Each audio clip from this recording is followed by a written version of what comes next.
ছেলের বিধবা স্ত্রীকে এবার ঘাড় ধাক্কা দিয়ে বার করে দেওয়ার সিদ্ধান্ত নিল অনির্বাণের মা। হ্যাঁ বন্ধুরা, ভিডিওতে লাইক দিতে দিতে থাকুন। শ্মশান ঘাট থেকে ফেরার পরপরই অনির্বাণের মা রাইকে চৌকটি দাঁড় করিয়ে রাখে এবং বলতে থাকে যে তুমি এখানেই দাঁড়াও, তোমার যত কাপড় চোপড় আছে সব কিছু আমি এক্ষুনি প্যাক করে নিয়ে আসছি, তুমি এখান থেকে উল্টো পায়ে তোমার বাড়ি ফিরে যাবে। তোমার মতন অপয়া মেয়েকে, অলক্ষণী মেয়েকে আমি আর কোনো মতে আমার বাড়িতে সহ্য করবো না, যেখানে কিনা আমার ছেলেই বেঁচে নেই। আর তাহলে আমার ছেলের স্ত্রীকে আমি কী করে এখানে রাখতে পারি, যে কিনা আমার ছেলের মৃত্যুর পেছনে দেয়। কিন্তু তুমি একটা কথা মাথায় রেখো সবসময়, যে তুমি যত দূরে চলে যাও না কেন, যতই তুমি এখানে নাই থাকো না কেন, কিন্তু তুমি কোনো মতে আমাদের নজর এড়াতে পারবে না।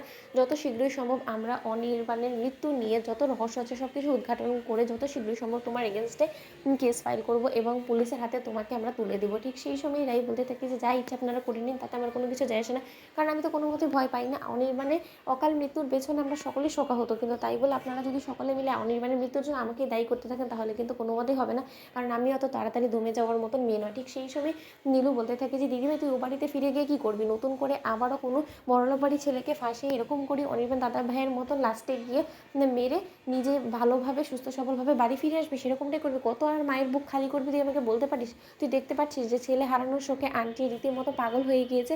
তুই একবারও এই মায়ের কথা ভেবে দেখেছিস যে এই মাটা কোনোদিনও হয়তো বা কল্পনাও করতে পারেনি যে এরকম অকাল মৃত্যুতে তার ছেলেটা তাদেরকে একা করে রেখে চলে যাবে, তার ছেলের মুখে তাদেরকে আগুন দিতে হবে?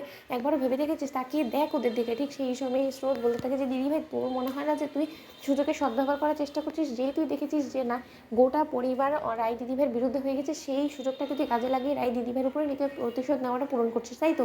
তোর লজ্জা করছে না যে এই যাত্রাতে অন্তত তুই নিজেকে একটু তো সামনে রাখতে পারতিস? তোর প্রতিশোধ নেওয়ার সুযোগ তার কম পাবি না তুই, তাই না?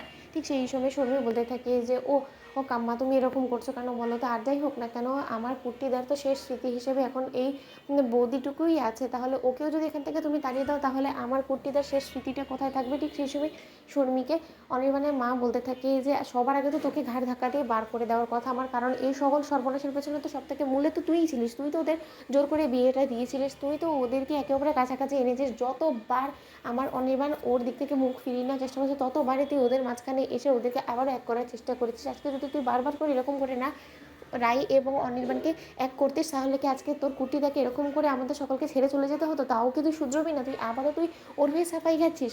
শোন শর্মী, তোকে একটা কথা বলে দিচ্ছি, যেখানে কিনা আমার ছেলেই এখন আর অবশিষ্ট নেই, আমার ছেলেই আর বেঁচে নেই, তাহলে তোর সাথেও আমাদের সম্পর্ক আমি সব চুকিয়ে নিলাম।